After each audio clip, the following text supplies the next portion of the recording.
সুপ্রিয় শিক্ষার্থী, আমরা আবারও অনলাইন ক্লাসে যুক্ত হচ্ছি। আমরা আশা করছি তোমরা ভালো আছো। আমিও ভালো আছি, আলহামদুলিল্লাহ।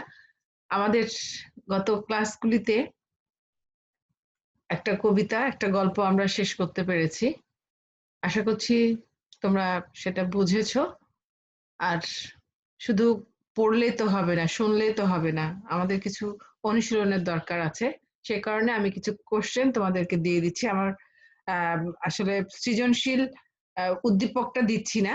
কিন্তু উদ্দীপকের যে জ্ঞানমূলক কোশ্চেন থাকে এবং অনুধাবন কোশ্চেন থাকে, আমি সেটাই তোমাদেরকে এখন দিয়ে দিচ্ছি কবিতা থেকে। আবার অপরিচিত যে গল্পটা আমাদের পড়া হয়েছিল সেখান থেকে ৫টা করে আমি দিয়েছি। তোমরা এগুলি স্টাডি করবে, অনুশীলন করবে আর খাতায় লিখবে। অ্যাকচুয়ালি খাতায় না লিখলে পড়াটা ঠিক হয় না। প্রশ্নগুলি অবশ্যই তোমরা নিজেরা তৈরি করবে এবং উত্তরগুলি খাতায় লিখবে। আমি এখন আমার ছোট গল্পের জ্ঞানমূলক কোশ্চেন আমি ৫টা দিচ্ছি।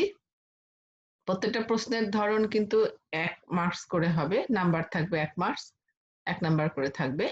আচ্ছা, এখানে দেখো জ্ঞানমূলক প্রশ্ন স্ক্রিনে দেখা যাচ্ছে। তারপরে আমি মুখে বলছি।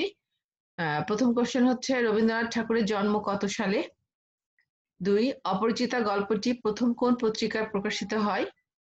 ৩ হরিশ কে? ৪ ওমেদারি শব্দের অর্থ কি? ৫ কল্যাণীর বাবার নাম কি? এটা গেল অপরিচিতা গল্পের জ্ঞানমূলক কোশ্চেন। এবার আসো অনুধাবন কোশ্চেন। সেখানে প্রত্যেকটা প্রশ্নের জন্য ২ মার্কস করে থাকবে।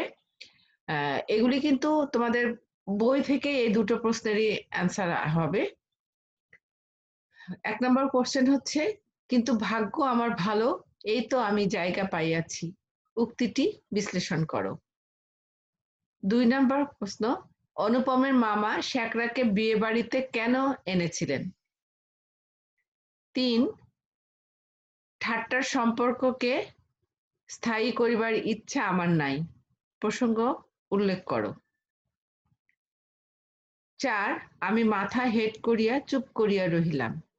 কে? কেন হেঁট করিয়া রহিল? ৫ কল্যাণীর চারিত্রিক বৈশিষ্ট্য লিখো। এই গেল আমাদের অপরিচিত যে ছোট গল্পটা আমরা পড়েছিলাম সেটার জ্ঞান এবং অনুধাবন কোশ্চেন। এবার আসি কবিতা বিভীষণের প্রতি মেঘনাদ, জ্ঞানমূলক কোশ্চেন। বিভীষণের প্রতি মেঘনাদ কবিতার মোট চরণ সংখ্যা কত? ২ কুম্ভকর্ণ কে? ৩ বিধু শব্দের অর্থ কি? ৪ সৌমিত্রী কাকে বলা হয়েছে? ৫ রামানুজের সন্ধি বিচ্ছেদ করো। এগুলি এটা আমার জ্ঞানমূলক কোশ্চেন। এবার আসি অনুধাবন কোশ্চেন। এটারও নাম্বার আমরা বলেছি যে ২। ১ নাম্বার হচ্ছে লক্ষণকে দুর্বল মানব বলেছেন কে এবং কেন? ২ প্রফুল্ল কমলে কীটবাস চরণটি ব্যাখ্যা করো।